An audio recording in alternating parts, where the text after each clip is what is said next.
Welcome back again. Finitude and solitude. Because you have a finitude, you need a solitude. Because you have a finitude, you need solitude. I'll explain these two terms again with these two stories from the Bible. Those stories will make everything clear to you. What I have reflected on in the first session, now these two stories will make everything clear, and you will find the practical application as well. As you know, we had the story of the Samaritan woman last Sunday in St. John's Gospel, chapter 4. And I am going to use the story of Jacob in the Old Testament. How will you find purpose, meaning, and fulfillment in life? Think about the Samaritan woman.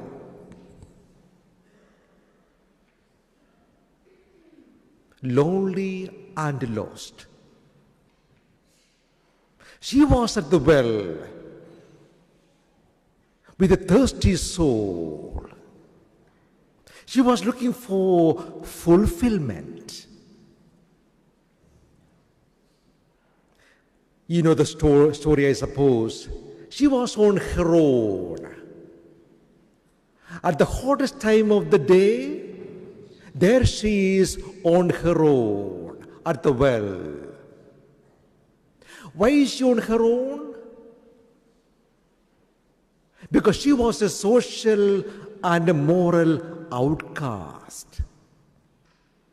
Married 5 times, and now with a man she is not married to, a moral and a social outcast. She knew people would look at me with the contempt. I have no morals. They are all saints. Here I am, a broken marriage, married 5 times, everything failure, live with a man I'm not married to. So in the eyes of the society, I have no morals. I'm an outcast. They all hate me. They will not want to keep company with me. So here I am on my own at the well. You know the geography. From Sychar, from her village, it is 1.5 miles to this well. Traveling almost 1.5 miles walking at the hottest time of the day to collect some water. And she doesn't want to be seen by anybody. But there was somebody waiting at the well for her. The Lord was waiting for her. Remember that word. The Lord was waiting for her. Because the Lord came to this earth for people like her. Those who are lonely and lost, the last and the least, the unloved, the unwanted, the Lord came for them. See how the Lord planned everything. The Lord knew the very heartbeat of this woman. The Lord knew this woman, she is so lonely and lost. And she is seeking fulfillment in her life. And I came for her. And the Lord is waiting for her there. Remember, the Lord came for Zacchaeus. Okay, in the Bible we read Zacchaeus upon a tree waiting for but the fact is the Lord knew the longing of Zacchaeus. A wealthy man, but so empty inside.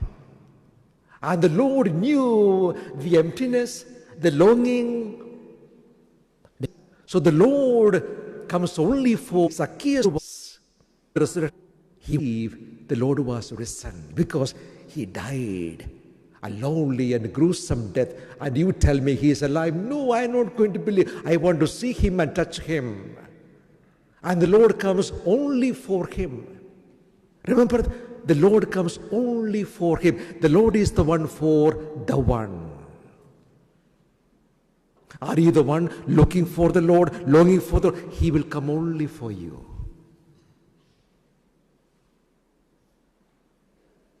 If you are looking for him, longing for him, thirsting for him, hungering for him, he will come for you.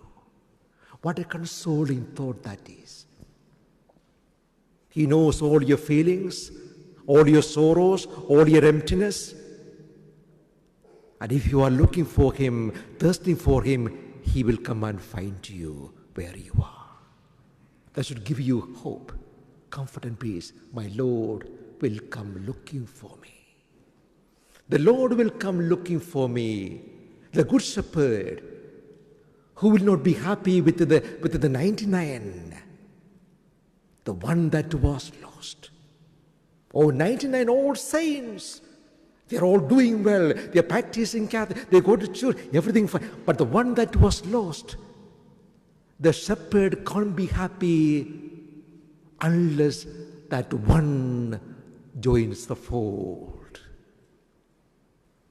The message, my dear friends, is every time you feel lonely and unloved, sinful and broken, you feel you haven't really got it. I know that's spiritual. I have a lot of things going wrong with my life. You are in the right position to say, my shepherd will come looking for me. My shepherd will come looking for me, because he came for people like me. So there is this woman at the well. She didn't want to see anybody. And there is Jesus. What a conversation. Do you think it was a very brief conversation? I don't think so. If you know the whole story, at the end of the story, what happened? Her life was completely changed. Her life was completely changed. Because having seen Jesus, having listened to him, and experienced him, the woman had her eyes opened. And she could see what was wrong with her life. There was no condemnation. It was a face-to-face encounter. No condemnation. The woman was very smart, wasn't she? She was very smart. See the kind of conversation. You are a Jew talking to me, a woman. You see, we don't have any dealings. You hate us. Why do you ask me for some water? You are not supposed to talk to me at all. Then the Lord asked this question. Call your husband. Very personal. Very personal. Call your husband. And here the woman realizes things are going in a different direction. But she is very smart. She said, no, let us talk about liturgy, worship, the temple. Because you are getting too personal. Let us talk about liturgy. No, the Lord will not let her go. No, come on, call your husband. No, I have no husband. Oh, you had 5. Oh, you know all about me. Even the number you got it right, 5 husbands. And the one you are living with is not your husband. He knows everything about me.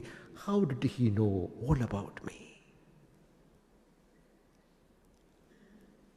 There's no reason I can think of. He knows all about me. In all details, he knows me. How is that possible? He must be a prophet. My dear friends, the message is here. Here is a woman looking for fulfillment, completion. She thought that this man, the first one, would give me fulfillment. It was a failure. Second one, again failure. Third one, again failure. Fourth one, fifth one, all failures, one after the other. Then she thought maybe this one, perhaps this is where my luck is. This one is going to fulfill my life. With my reasoning and my sense, I think he is the right one. But that also was going to be a failure. Why? Because she was looking for fulfillment in the arms of a man. Looking for fulfillment in the arms of a man. My dear friends, what I am looking for, what you are looking for, you will never find in any human being. Is it true? We all try to find fulfillment in something or the other, or somebody or the other. You may think that your wife will give you fulfillment, or husband will give you fulfillment, or your children will give you fulfillment, or your parents will give you fulfillment. We're all seeking fulfillment. Somebody out there to make my life complete. Your wife is looking for fulfillment in you, and you are looking for fulfillment in her. How does that work? Everybody looking for completion and fulfillment in the other, and who in turn is looking for fulfillment from you. This is not going to work. Some people think that if I have got a good career, a good job, and a good salary, good bank balance, my life will be complete. Does that work? In the words of Thomas Merton, when you are up the top of the ladder of success, you realize the ladder has been on the wrong wall all the time. May I say it again? When you are at the top of the ladder of success, you realize the ladder has been on the wrong wall all the time. Emptiness. Emptiness. Emptiness. The point I want to make is, there's nobody on this earth, nothing on this earth that can give you fulfillment. Everybody is a limited resource. Everybody is a limited resource. Nobody has got what it takes to make your life complete. Nobody. Nobody. To explain further, you may think that you may put all your dreams, all your expectations in your children. Maybe where I am looking forward to my children all growing up and finding good jobs, and you are again being foolish. The same applies to everything. Because ultimately, you have no control over anyone's life. You have no control over anyone's life. What they are going to be is not in your hands. To make it clear, don't feel bad. The one you have all the dreams in, your wife, your husband, your children, your parents, one day, sorry to say, they'll be in the coffin. Not to upset you, I'm just stating the truth as it is. One day, the one you put all your hopes in, all your dreams in, all your expectations about, that person will be in the coffin. The point I want to make is, we are all human beings, limited human beings, and nobody has got what we are really looking for. Hence we need solitude. Alone with the alone.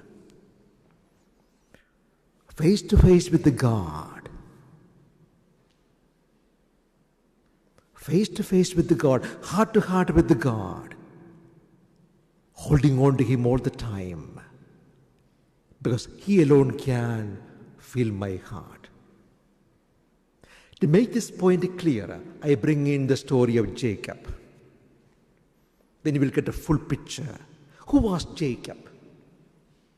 All his life wrestling, fighting all the way. From his mother's womb, Esau and Jacob fighting all the way, dragging Esau. Oh yeah, it's wrestling. All his life was wrestling with Esau and with God. Fighting all the way, wrestling all the way. What for? A blessing. Fulfillment. He cheats his father, cheats Esau. Did he get what he was looking for? He runs for his life. Then he falls in love with a woman, Rachel. Oh, this woman is going to make my life come. All misery, my brother, my father, all gone. But this woman, Rachel, so beautiful. She's going to make my life complete. At last, she's going to bless me. Did that work? You know the story? Rachel? Again, failure. You know the whole story. Later on, Jacob makes a return journey to Canaan. My brother, after so many years, maybe I will go back and say sorry. But what guarantee he will forgive me? You know, it's very interesting. If you haven't read, please read. Very interesting story. How he plans to meet his brother again after so many years. No guarantee he will forgive me. No guarantee life will turn out for the better. No guarantee. And that night, the wrestling. On his own, at the river of Jabbok, in the night, on his own, there comes somebody to fight with him. In the dark. Jacob cannot see who this one is. Somebody is fighting with me. A wrestling going on. Something about wrestling, if you have ever, I'm sure you know. Wrestling is not dancing. Wrestling is fighting. Dancing is when you go with the same, but two people go with the same movement. No. Here is fighting. Jacob and God having this wrestling. It's about prayer life too. Prayer life. On your own, face to face with God, you wrestle. What do I mean? First of all, when you are wrestling with, you have to be focused. Complete attention. Because you have to forget everything around you. You have to forget everything and focus on this person having a fight. Second, the movements are in the opposite direction. This fight going on. It means when you are before God, allow Him to contradict you. May I say it again? When you are with God, allow Him to contradict you. I'll explain. When you are with God, ask Him questions. And then listen to His questions to you. For example, Lord, I'm a good Catholic. I go to Mass every day. I believe in the gospel. But my life is going the wrong way. What I am praying for doesn't happen. I light the candles, I pray, I cry, I worry, I do everything, but you don't seem to answer my prayers. Lord, why is it so? Do you love me? Do you care for me? See, this is how you pray. You ask the question, and then the Lord will give the answer. He will ask you some questions. Remember the story of Job? The Lord doesn't give any answer regarding his suffering. No answer. An innocent and holy man, Job, an innocent holy man, and there he is suffering, going through a lot of sufferings in his life, and the Lord doesn't give any answer. Why this? Lord says, Job, were you there when I made this universe? When I put those stars in the sky, were you there? How old are you? How old are you? You were only born the other day. In the world history, you came only the other day. Years behind you, years ahead of you, you were not there, and you would not be there. Job, do you understand everything? Lord asks only questions. Lord will ask you some questions. How do you understand your life? Are you able to understand your life? Are you able to understand everything happening on this earth, or in this country, or in the world, or the war happening? Do you understand what's going on? Can you make any sense of what's going on? You were born the other day. It's like opening a book. At the middle of the book, and a story going on.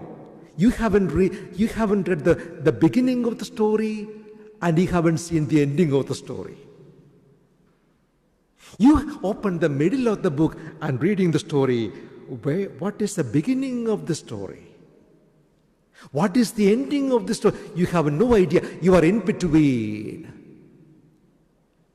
So the way the Lord asked Job, he had the same question he asked. No, my son, my daughter, you were born the other day. The Alpha and the Omega and everything in between. The Alpha and the Omega and everything in between. The Alpha and the Omega and everything in between. The beginning and the end. The purpose and the meaning. Everything in his hands. The point I want to make is, my dear friends, prayer is all about face-to-face encounter with God, and placing your brain, your logic, your reasoning, everything in his hands. Come back to the story of Jacob again. In the end, in the wrestling, who won? Both won. God won and Jacob also won. How can that happen? In a wrestling match, both have the victory. How is it possible? The Lord touched Jacob on his hip. As gentle touch, but so powerful. So powerful. How did Jacob win? He said, I can't let you go until you bless me. He surrendered. My fighting is over. My struggles are over. Everything over. If you bless me, my life will be complete. That is the story of Jacob, wrestling with God. In the end, he received the blessing he was looking for all his life. In the story of the Samaritan woman, you know the story? At the end, the woman leaves her jar at the well and goes to the town. What is the metaphor there? The meaning there? She forgets what she came for. This jar, let it be. I am going back to the town to tell everybody the Messiah is here. The Messiah is here. The one I have been looking for, the fulfillment, the joy, everything I have been looking for, I have found in him. He brings all the people to Jesus, the first evangelist. She was a sinner, an outcast, and there she is, the first evangelist. How do you define evangelization? It's like this. One beggar telling another beggar where you can find the bread.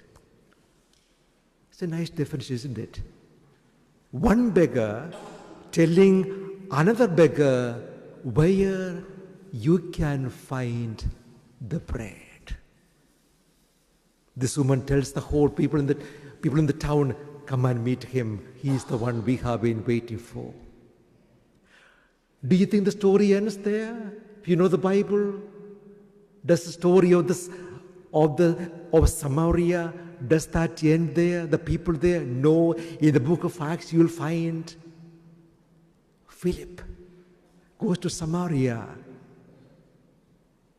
And who laid the foundation for evangelization? This woman who was once a moral and a social outcast. The message for you and me is this, to close. Remember this. What I am looking for, thirsting for, hungering for, I will find only in the Lord. Meet him always face to face. The truth about you and me is, maybe you were born into a Catholic family. You were brought up in the Catholic faith. You had the catechism, your parents taught you, your teachers taught you, you were well brought up in the faith. But that won't help. That won't help. Unless you see the Lord face to face in prayer. Solitude. He means everything to you. He means everything to you, and you want to have this face-to-face conversation with him. Hence, my dear friends, your personal prayer is very important. Your family prayer, lovely. Having the rosary together, lovely. Having the mass together, lovely. Everything as a community, lovely. Praying together, lovely. All beautiful. But unless you have this personal prayer life, talking to the Lord, do you talk to the Lord like a friend? You spend time with him? May I say this too? You don't need to say much when you are with the one you love. Of course, you can say everything that comes to your mind. Your worries, your anxieties, your sorrows, everything, like have that wrestling. And listen to him too. Ultimately, it's all about, as Jacob did, as that woman did, surrender. Complete surrender. Placing your life, your clay, your frail mortal body, your crazy mind, your anxious mind, everything in the hand of the Lord, and say, Lord, you are the one I have been looking for. Just to close with these words, let this be your prayer. Listen to this.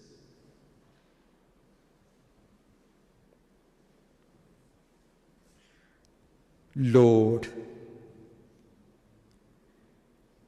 will you find me?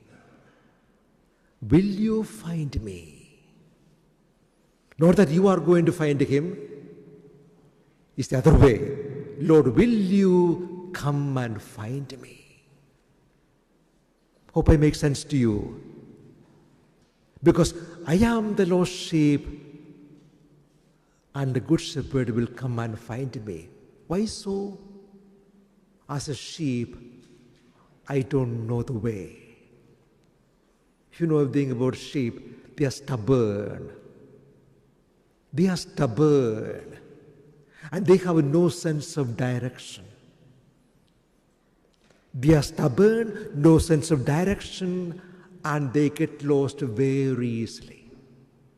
So I pray, Good Shepherd, Jesus, my Good Shepherd, will you come and find me? And if you know about shepherds, you see, the lost one, because it's stubborn, because the sheep is stubborn and have no sense of direction, the shepherd will carry the sheep home.